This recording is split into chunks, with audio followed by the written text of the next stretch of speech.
Olá, agora para a nossa 10ª e última aula, nós vamos aprender sobre estruturas condicionais. Então, uma estrutura condicional é um comando, né, ou um conjunto de comandos que vai funcionar caso alguma necessidade, né, alguma condição seja atendida. Então, se eu estou relacionando com alguma variável, né, então se A, por exemplo, for igual a 2, então esse comando aqui vai acontecer. Né? Caso A seja diferente de 2, ele não vai acontecer. Então, quando eu falo condicional, é isso que eu quero dizer. É caso algo esteja acontecendo, outra coisa vai ser desencadeada no programa. Então, começando com os mais básicos, né? Nós temos o if, else if e else, né? Que seria na tradução se e ou, né? Então, quando eu uso esse caso, eu quero dizer tipo if, né? Se algo é desse jeito, então esse comando, essa série de comandos vai acontecer. Se não, ele vai ser dessa outra forma. Então, é isso que eu quero dizer quando eu uso if, else if e else. Então, todas as condições, né, todos esses laços, né, essas estruturas, eles vão ser baseados em condições lógicas, né, numa decisão lógica. Ou é verdadeiro ou é falso. Eu vou dizer algum parâmetro e ele vai ser ou verdadeiro ou falso. Se ele for verdadeiro, esse comando vai ser executado. Se ele for falso, ele não vai ser executado. Outro comando é o for, né? For significa para todo, então nós vamos criar, né? Nesse for nós vamos ter uma variável que vai funcionar como um contador, né? Ela vai contar o número de iterações, né? Ou seja, o número de vezes que aquele comando é repetido. E se eu digo for, né, para, por exemplo, i é igual a 2 até i é igual a 10. Então ele vai começar em 2, aí vai executar essa série de comandos e ele vai ser incrementado para o 3. Então o i vai virar 3 e aí, como o 3 ainda é menor do que 10, então ainda não é igual a 10, ele vai executar o comando de novo e depois vai incrementar para 4. E aí o comando vai ser executado de novo e de novo até ele chegar em 10. Nós temos também o comando while. While significa enquanto, né? Geralmente a gente vai usar dois comandos, o do while, ou seja, do, uma série de comandos, e no final a gente insere o while enquanto aquele comando, enquanto uma condição é verdadeira. Ele vai executar as repetições enquanto uma condição que eu definir for verdadeira. Então, eu não preciso usar o do, eu posso só usar o while, mas é comum também enxergar do while, né, que seria faça enquanto alguma coisa. Então, uma série de comandos vai ser executada enquanto uma condição for verdadeira. No momento que aquela condição deixar de ser verdadeira, essa estrutura condicional vai parar de funcionar e ela vai ser encerrada. Nós temos o switch. O switch ele é muito utilizado caso alguma variável vai assumir um valor específico, né? Então, se eu tenho, por exemplo, uma variável A qualquer e eu sei que os valores que ela pode assumir é ou 1, ou 2 ou 3. Então, nós vamos ter o caso 1, caso 2 e caso 3. Se a variável for 1, se a variável for 2 e se a variável for 3. E switch significa uma troca, né? Então, caso a variável seja 1, eu executo um comando. Caso ela não seja 1, aí eu dou o switch, eu troco. Eu troco para o caso 2. Se a variável for 2, eu vou executar esses comandos. Se ela não for, eu troco de novo para o caso 3. Então, agora no Octave eu vou criar um script e esse script vai funcionar utilizando os comandos if e else, né? E para isso eu vou criar uma estrutura que se baseie numa variável chamada a. Então, eu vou dar um input, né, e insira o valor de A, certo? O usuário vai decidir qual é o valor de A e baseado nele eu vou executar essa série de comandos, né? Então, if, por exemplo, A maior que 0, eu vou usar disp A maior que 0.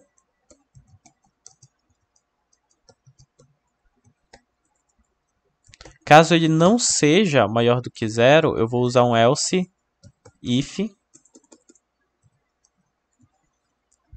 E aí eu vou dizer A, por exemplo, menor que 0, né? Uma outra possibilidade. E aí, se A for menor do que zero, né? Se A não for maior do que zero, ele vai ser barrado aqui, né? Ele vai ser barrado, e aí ele vai vir para o else if, se ele for menor do que zero. Então, se ele for menor do que zero, eu vou executar esse outro comando. E aí eu vou dizer que A é menor do que zero. Certo? E o último caso, né, se ele for igual a zero. Então eu coloco else e disp A igual a zero. Então, o que acontece aqui? Né? Se eu tenho, né, o que o comando vai ler, né, o que o compilador vai ler? Ele vai receber um valor de A, e aí esse valor de A vai ser armazenado. E aí ele vai ler esse if e a condição utiliza o A. Então ele vai buscar o A e ele vai ver qual é o valor de A. Se o valor for maior do que zero, ele vai executar esse comando e pronto, acabou o programa. Né? Ele vai só aparecer, né, que A é maior do que zero. Se ele não for maior do que zero, ele vai passar para o else if. Aí, ok. Se else, se, por exemplo, a condição do else if é que A é menor do que zero. Então, se A for menor do que zero, ele vai executar essa parte e acabou o programa. Se A não for menor do que zero, ele vai automaticamente executar o else. Ele não precisa nem testar, tanto que nem tem condição aqui. Mas ele não vai testar nada, né? Eu disse que se essa condição e essa condição não forem verdadeiras, ele vai automaticamente executar essa terceira. Por quê? Porque eu utilizei else. Eu não utilizei else if. Se eu utilizasse else if e A igual a zero, aí ele vai testar se A é realmente igual a zero. Mas como só existem esses três casos possíveis, né? A maior que zero, A menor que zero. E se ele não é maior nem menor que zero, ele é igual a zero. Então, a terceira condição ela é óbvia. Mas se ela não fosse, se por exemplo fosse A maior que 1, A menor do que 1, aí eu tenho algumas outras condições que eu posso colocar. Eu posso colocar A é maior do que 2, né? Então, enfim, eu usaria else if e uma terceira condição, o else if uma quarta condição, né? E por aí vai. Por que eu não uso if em todas, né? Porque se ele vai testar aqui em cima com if, por que eu não uso if aqui embaixo também? Porque, como eu disse, né? Ele vai testar o if. Se A for maior do que zero, ele vai executar isso daqui e o programa vai ser encerrado. Se eu utilizasse if aqui embaixo, ele ia testar esse daqui, e se fosse verdadeiro, ia executar essa parte, e mesmo assim ele ia testar se A é menor do que zero. Então isso deixaria o programa mais lento, né? Ele deixaria mais difícil de compilar, porque ele testaria todas as vezes, independente de ter sido barrada na primeira, independente do resultado ter sido verdadeiro, logo no primeiro comando. Então ele continuaria testando se eu utilizasse if. Além disso, né, além de usar esses comandos, eu preciso encerrar o ciclo, né? Então eu encerro utilizando esse comando end. E isso para qualquer uma das estruturas condicionais que nós vamos ver, eu vou precisar usar end para dizer que eu encerro o ciclo, né, de testagem. Então ele é encerrado quando eu uso end. Então ele pediu o valor de A e eu vou colocar aqui A igual a 10. Então A maior que zero, beleza. Agora, segunda condição, eu vou dizer que A é menos 5. A é menor do que zero, certo? E teste de novo. E aí eu vou dizer que A é zero. A é igual a zero. Então, aqui inclusive eu coloquei um O, né, sem querer. Mas enfim, não tem problema. Então, ele testou as três condições, né, e ele me deu sempre a resposta certa, né? A igual a zero, A menor do que zero e A maior que zero. Então agora eu vou reutilizar esse arquivo de teste para fazer um comando baseado em for. Então para isso eu vou utilizar uma variável c que vai começar em 1 e ela vai até 10. Eu quero 10 iterações, né? Ou seja, ela vai ser incrementada de 1 em 1 até chegar em 10.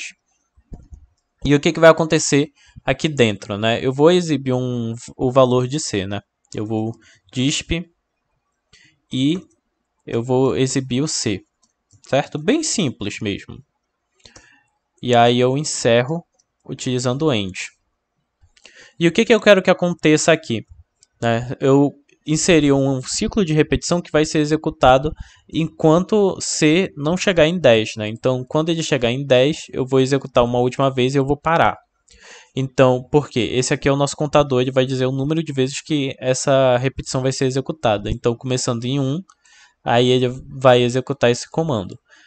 Ele vai ser incrementado, vai virar 2. Então, ele ainda não é 10, ele vai executar de novo. Aí depois 3, 4, 5, 6, 7, 8, 9. Quando ele chegar em 10, eu vou executar a última vez e ele vai ser encerrado. Então, ele cria um laço de repetição para cada valor de C enquanto ele não chega em 10. Então ele começa no valor que eu disse e ele vai até 10. Se eu fosse fazer, por exemplo, uma rede neural ou uma inteligência artificial e eu quisesse treinar ela, eu usaria iterações, né? Então o comando for seria utilizado, por exemplo, para isso. Então se eu quisesse 100 vezes, se eu quisesse treinar ela 100 vezes, eu utilizaria for, um contador começando em 1, indo até 100. Então, toda vez aquele comando ia ser executado enquanto esse contador não chegasse em 100. Agora, chamando a nossa variável teste, certo? Então, o valor de C foi exibido toda vez para cada iteração dele, né? Para cada iteração de for, e ele foi incrementado no final da iteração. Então a gente pode ver aqui que ele começou com 1, foi para 2, 3, 4, 5, 6, 7, 8, 9 e 10. E aí o ciclo encerrou, né? O for encerrou a estrutura condicional. Agora nós vamos utilizar o comando while para fazer essa próxima estrutura condicional. Ah, tá. 3, 2, 1. Agora nós vamos usar o comando while para fazer exatamente o que aconteceu usando for, só que dessa vez a gente vai utilizar while. Então, como que vai funcionar? Primeiramente eu vou declarar uma variável, né? Eu vou dizer que C é igual a 1 e eu vou utilizar o comando while. Então, enquanto essa condição for verdadeira, né? Enquanto uma condição for verdadeira, ele vai executar. Mas que condição é essa? C menor que 11.